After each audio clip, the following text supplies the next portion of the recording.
Hi and welcome to the Studio Marco Primeau. I've been discussing with a few friends over recording.org, a forum where you can discuss about all facets of audio recording, about the difference between a condenser mic and a dynamic mic for those who are working in a non-treated room. And looking at the specs, the polar patterns, and the frequency response and everything, it's very hard to make a difference of it. So I thought, why not testing this?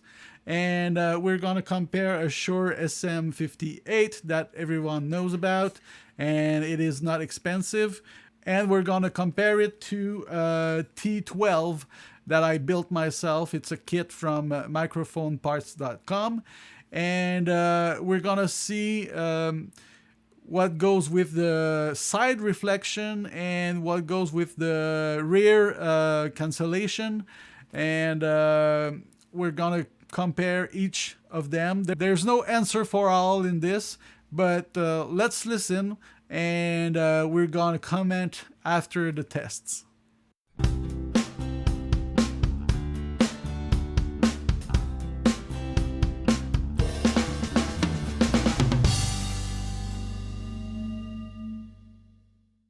So a dynamic mic against a condenser mic, and we'll see how the rejection goes.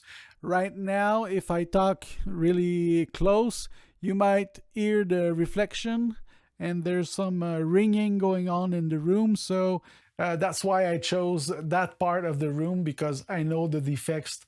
I never record anything here. But anyway, so we're gonna start with just the voice. And so this is very close of the mics. 1, 2, 1, 2. I'm going to try to keep the same volumes, but anyway, since they're recorded together, we will hear the difference in volume anyway. So, and about 6 inches. 1, 2, 1, 2.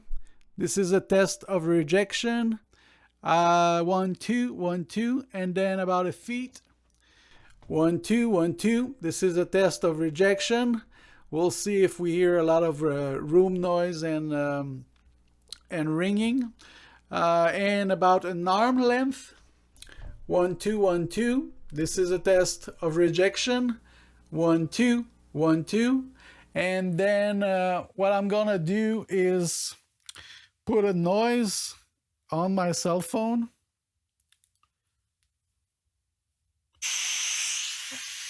Okay.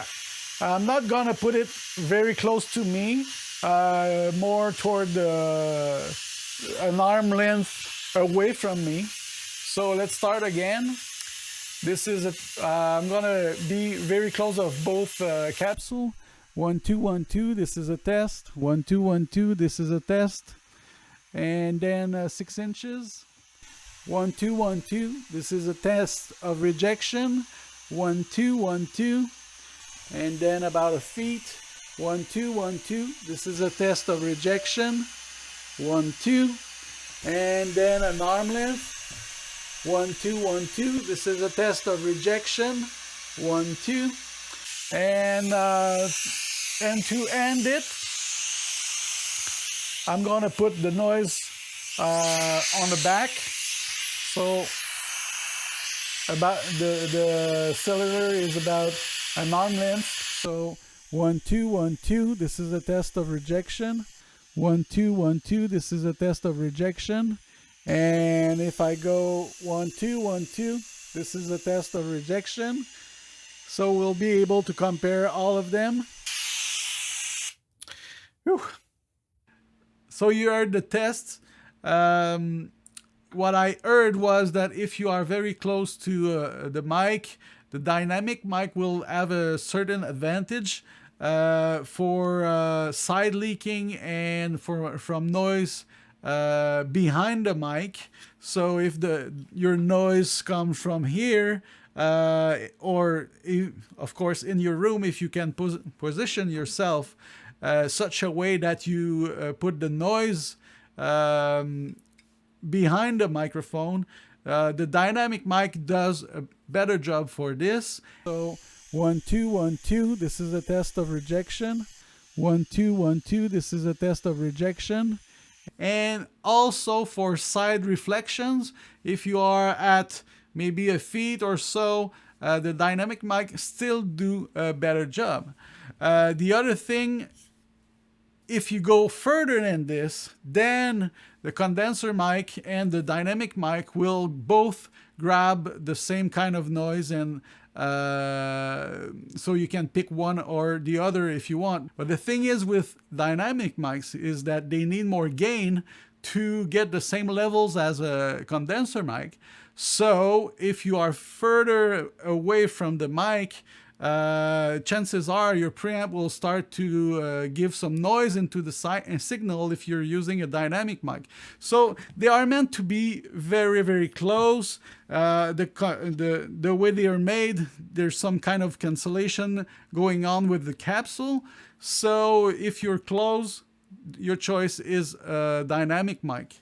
As for the condenser mic, it will capture larger bands of frequencies, so better high frequencies and maybe better lows or more defined, but it will grab more noise coming from the back compared to the dynamic mic. If you look closely to a condenser mic, if they didn't put some foam inside the grill, you'll see through it, the capsule, and you'll see that there's nothing behind the capsule to block any sound, or even larger than the capsule to cut down some noise or ambient reverb and delays and reflections. So that's why some companies are selling some foam boards that you can put behind your condenser mic. This will help for the noises and reflection coming back at the mic. But of course, if you have some noise in the room or reflection behind you, they are no help at all. So that's a thing to consider. So if you are in your home studio and you're wondering which one to buy, if you can allow yourself to be very close to the mic, the dynamic mic is still a good choice. And if you can treat your room somehow, go into your closet to record, isolate yourself with some clothing or some moving blankets or something like that, then go ahead with the condenser mic. They will give you more details. All the audio that you heard was recording with the Zoom F4.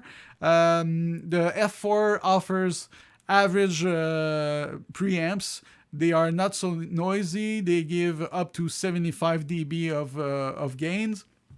I guess I can compare them to an audio interface like a Focusrite Scarlett or a PreSonus in the upper qualities. But of course, they are far from ISA from Focusrite, which are high-end preamps.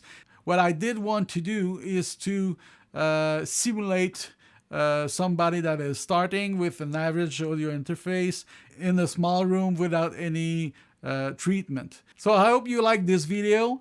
If you did, please click on like, consider subscribing. If you want, put some comments and questions in the comments below. They will either become new videos or I will answer you directly. And of course, share my videos. It's always a great help.